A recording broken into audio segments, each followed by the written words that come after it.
लोकसभा चुनाव के नतीजों समेत तमाम मुद्दों पर बीजेपी प्रदेश अध्यक्ष महेंद्र भट्ट से हमारे संवाददाता ने खास बातचीत की है। देखिए,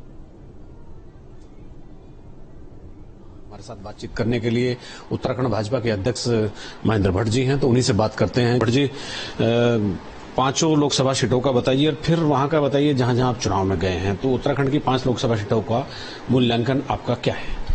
देखिए, इस बीच हमने वर्चुअल मीटिंग के माध्यम से अपने जो लोकसभा के प्रभारी थे, विधानसभा के हमारे प्रभारी संयोजक और हमारे विधायकगण, जिनको हमने पूरे चुनाव को उसकी विधानसभा के नाते संयोजक का नाते दायित्व दिया था, हमने जो फीडबैक दिया तो विश्वासपूर्वक कह सकता हूं कि भारतीय जनता पार्टी का जो मतदाता, जो वोट ऑफ परसेंट पिछली बार हमको वोट पड़ा था, वो 100% मतदान भारतीय जनता पार्टी का पोलिंग तक पहुंचाया हम लोगों ने।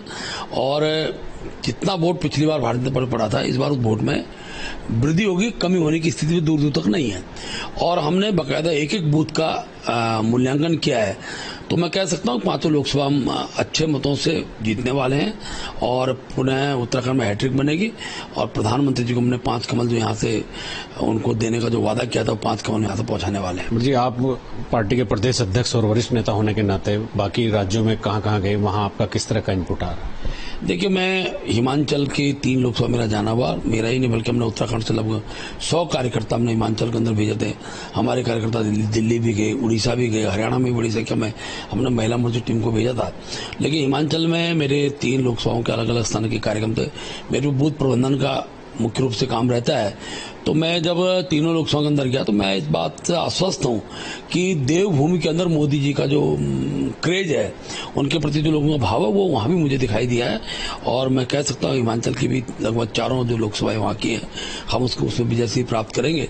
और एक प्रकार का अच्छा माहौल हिमाचल के अंदर मेरे को देखने को प्राप्त हुआ है। लोकसभा चुनाव के बाद कार्यकर्ता कंफर्ट जोन में न चला जाए, इसके लिए आपने किस तरह की आगे की योजना? देखिए, चुनाव के बाद तुरंत अपने नगर निगम नगर पालिका का चुनाव है, उसके बाद 2 बाई इलेक्शन होने हैं। तो हमने उस दृष्टिकोण से भी अपने कार्यक्रम की गति प्रारंभ कर दी है। हमने 6 तारीख को हम लोग अपने पर्यवेक्षक तय घोषित कर देंगे, जो सभी नगर निगमों में जाकर प्रत्याशियों का पैनल लेकर आएंगे। उसके बाद हम कार्यकर्ताओं के बीच में रायशुमारी और पब्लिक सर्वे, उस माध्यम से प्रत्याशियों की हम लोग पैनल तैयार करते हुए प्रत्याशी घोषित करेंगे। इसके साथ साथ जहां तक मंगलौर और बद्रीनाथ विधानसभा का चुनाव है, हमने वहां के लिए भी चुनाव के प्रभारी घोषित कर दिए हैं। हमारे जो जिले के प्रभारी हैं, जिलाध्यक्ष, हमारी एक वर्चुअल मीटिंग हो चुकी है। 6 या 7 तारीख में ही हम इनके साथ पुनः बैठने वाले हैं। और क्योंकि सतत चलने वाला क्रम है, दिसंबर माह में पंचायत का चुनाव है। पंचायत चुनाव दृष्टि भी पर्यवेक्षक हमारी पंचायत प्रकोष्ठ की जो टोली है, उसकी हम बैठक करेंगे। और लगातार पार्टी का जो क्रम है, वो संगठनात्मक क्रम लगातार चलेगा। और मैं कह सकता हूं उत्तराखंड के अंदर भारतीय जनता पार्टी जो गांव तक मजबूत हुई, आगामी दिनों के अंदर ये जो त्रिस्तरीय चुनाव होने हैं, इनमें भी हम अपना एक अच्छा प्रदर्शन करें, इसके लिए हम कार्यकर्ताओं का आह्वान करने वाले हैं। अभी बहुत दिन से एक बात की भी प्रतीक्षा हो रही है आपकी सरकार में, मंत्रिमंडल विस्तार की। अब तो लोकसभा चुनाव भी हो जाएंगे, आगे क्या इसका दृष्टिकोण पार्टी का रहेगा? देखिए, निश्चित रूप से माननीय मुख्यमंत्री से इस संदर्भ में वार्ता हुई है। लोकसभा के गठन के बाद, केंद्रीय मंत्रिपरिषद के गठन के बाद मुझे पूरा विश्वास है कि और राज्य के अंदर भी हम लोग मंत्रिपरिषद विस्तार को आगे बढ़ाएंगे। इसके साथ साथ दायित्वधारियों की भी हमारी अभी 2 ही सूची निकली है। और हमारा प्रयास है कि नगर पालिका, नगर निगम चुनाव से पहले एक सूची हम निकाल दें और एक सूची उसके बाद हम निकालेंगे। आशा ये है कि कार्यकर्ताओं को भी सम्मान मिले और संगठन का विस्तार हो। दोनों विषयों को लेकर हम आगामी दिनों में काम करेंगे। तो मेरे साथ महेंद्र भट्ट जी थे। अपने सहयोगी कैमरामैन सोनी कुमार के साथ न्यूज स्टेट के लिए देहरादून से अजीत सिंह राठी।